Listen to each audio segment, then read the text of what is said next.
Assalamualaikum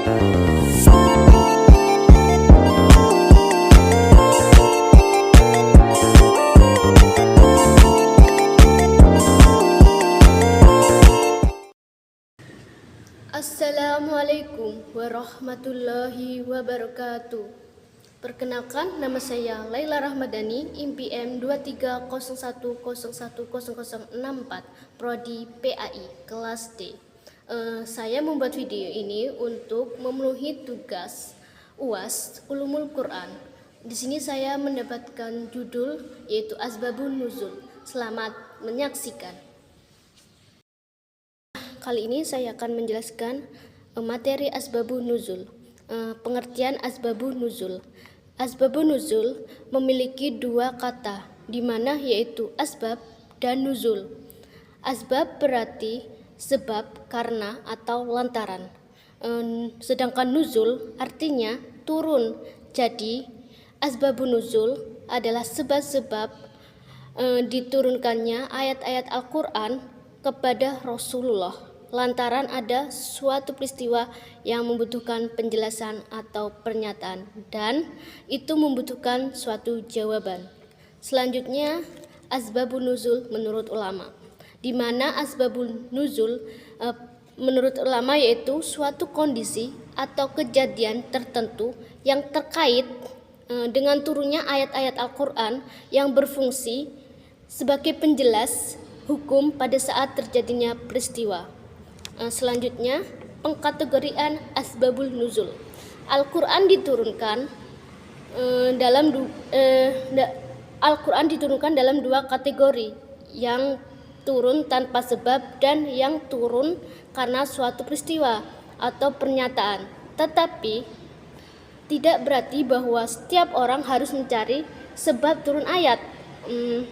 Karena tidak semua ayat Quran diturunkan karena timbul suatu peristiwa dan kejadian atau karena pertanyaan, tetapi ada di antara ayat Al-Quran yang diturunkan sebagai permulaan tanpa sebab mengenai akidah, iman, kewajiban Islam, dan syariat Allah dalam kehidupan pribadi dan sosial. Pedoman mengenai Asbabun Nuzul.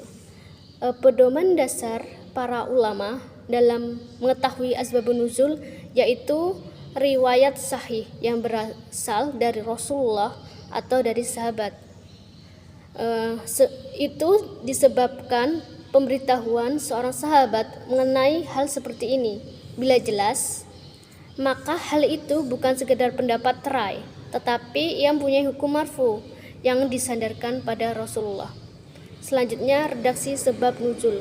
Bentuk redaksi yang menerangkan sebab nuzul itu terkadang berupa pernyataan tegas mengenai sebab, dan terkadang pula berupa pernyataan yang hanya mengandung kemungkinan mengenainya. Bentuk pertama ialah jika perawi mengatakan sebab nuzul ayat ini adalah begini, atau menggunakan fatakibiyah, kira-kira seperti maka, yang menunjukkan urutan peristiwa yang dirangkaikan dengan kata turunlah ayat sesudah ia menyebutkan peristiwa dan pernyataan. Selanjutnya yaitu penurunan ayat dahulu daripada hukumnya, di mana Az-Kashi mengemukakan penurunan ayat lebih dahulu daripada hukum. Ini dengan contoh yang diberikannya dalam hal ini tidaklah menunjukkan bahwa ayat itu turun mengenai hukum tertentu, kemudian pengalamannya datang sesudahnya. Tetapi hal tersebut menunjukkan bahwa ayat itu turun mengenai hukum tertentu, kemudian pengalamannya datang sesudahnya. Selanjutnya, hubungan ayat dengan ayat, surat dengan surat. Setiap ayat mempunyai aspek hubungan dengan ayat sebelumnya, dalam arti hubungan yang menyatukan, saling berhubungan, di mana seperti perbandingan atau pertimbangan antara sifat orang mukmin dengan sifat orang musyrik, antara ancaman dengan janji untuk mereka, penyebutan ayat-ayat rahmat sesudah ayat-ayat azab, dan seterusnya. Begitu ya. Selanjutnya, beberapa ayat turun mengenai satu orang, di mana terkadang seorang sahabat mengalami peristiwa lebih dari satu kali, dan Quran pun turun mengenai setiap peristiwanya. Karena itu banyak ayat yang turun mengenai sesuai dengan banyaknya suatu peristiwa yang terjadi. Seperti itu. Selanjutnya, riwayat sebab munculnya asbabun nuzul. Dalam suatu riwayat bahwa Nabi Shallallahu Alaihi Wasallam salat zuhur di waktu hari yang sangat panas. Salat seperti ini sangat berat dirasakan oleh para sahabat. Maka turunlah ayat tersebut di atas. Hadis riwayat Ahmad, Bukhari, dan Abu Daud. Selanjutnya, dalam riwayat lain dikemukakan bahwa Nabi Shallallahu Alaihi Wasallam salat zuhur di waktu yang sangat panas. Di belakang Rasulullah tidak lebih dari satu atau dua saf saja yang mengikutinya. Kebanyakan di antara mereka sedang tidur siang, ada pula yang sedang sibuk berdagang. Maka turunlah ayat tersebut. Hadis riwayat Ahmad, An-Nasai, dan Ibnu Jarir.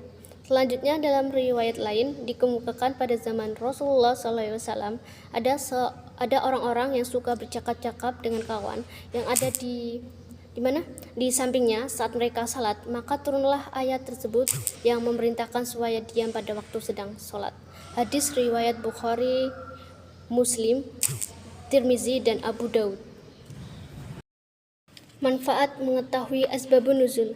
Di sini kita bisa mendapatkan banyak sekali manfaat bila kita mengetahui asbabun nuzul ini. Di mana yang pertama, seorang dapat mengetahui hikmah di balik syariat yang diturunkan melalui sebab tertentu. Yang kedua, seorang dapat mengetahui pelaku atau orang yang terlibat dalam peristiwa yang mendahului turunnya suatu ayat.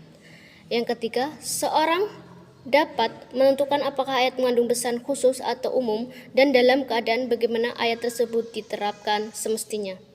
Yang keempat, seorang dapat menyimpulkan bahwa Allah selalu memberi perhatian kepada para rasul dan selalu bersama para hambanya.